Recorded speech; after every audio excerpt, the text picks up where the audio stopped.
So the main two things you need to do when you've got a question like this, you need to expand the brackets by multiplying everything inside them by what's on the outside. Then for your final mark, you have to remember to simplify your final answer. So here we've got two sets of brackets that we're going to have to expand. Then we're going to have to simplify our whole answer. So we're going to need to take these brackets almost separately.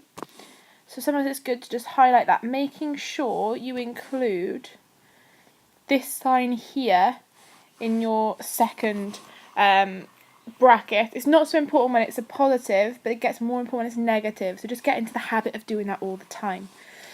So if I expand the first bracket then, remember everything inside is multiplied by what's on the outside. So x times 3 gives me 3x. And then positive 2 times 3, again remembering the sign, gives me positive 6. So this one, if I expand, gives me 3x plus 6. So the next one then, here I've got 4x times 2. So always do the numbers first, then the letters. 2 times 4, or positive 2 times 4 is positive 8. And then I've got that x there as well. So 2 times 4x is plus 8x. Then I've got positive 2 times positive 5. So that gives me positive 10. So I've just expanded those two sets of brackets to give me 3x plus 6 plus 8x plus 10. Another habit that can be good to try and get into is circling the variables of the same kind. So in this example it's not so important, but in examples where there's negatives or there's several different types of variables, it really is a good idea to get into the habit of doing it. So we're going to do it for this easier example anyway. So we've got our x's, so I've got 3x here and then I've got 8x here, but when you're circling, remember to include the sign. That's really important when we're dealing with negatives in other examples. So they're my x's. I also have my numbers, so I've got plus 6 here, plus 10 here. Now we just collect the like terms. So I've got a 3x and I've got a plus 8x, so all together I've got 11x. Then I've got a plus 6, plus 10, so altogether I've got plus 16, and that gives my final answer, 11x plus 16. So if we look at a slightly harder example now, and hopefully some of the little habits you should be getting into become clear as to why with all these negatives. So if you see a question like this in the test or an exam, you immediately think, right, I need to slow down, I need to go through this slowly, and this needs to be one of the key questions that I double check when I have time at the end, because this is a sort of question where silly mistakes can mean you lose all the marks. So just like last time, we are going to deal with each bracket separately. So I've got this bracket here, and I've got this bracket, remembering to include the negative sign there.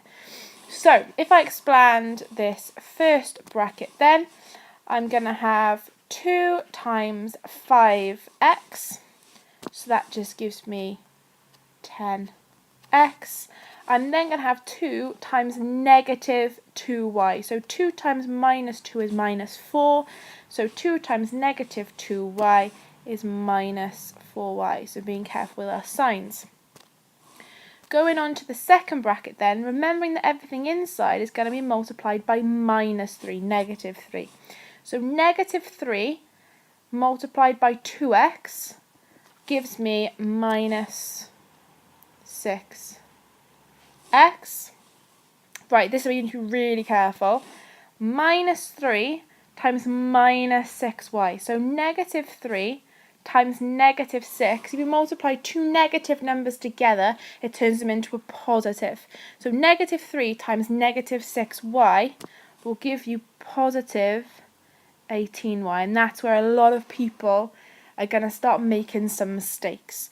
So as soon as you see a question with lots of minuses all over the place, take your time and double check your answer.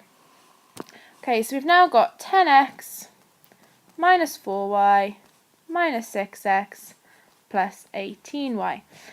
So again, the other habit I'd really like you to try and get into is the circling, just because especially in test conditions it's so easy to make mistakes, and this will help minimize them. So got two different variables here, x's and y's. So let's circle my x's in green, remembering to include the sign in front. That's really important.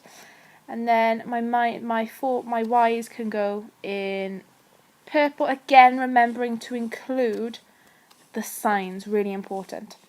Okay, so if I collect these then, I've got 10x minus 6x. So that means in total I've got 4x. Then I've got negative 4y plus 18y. So think about negative 4 plus 18. As long as you're good with your negative numbers, you see that's positive 14y. So your final answer is 4x plus 14y. So just little habits to try and get into to help you maximise the number of marks you get in these questions.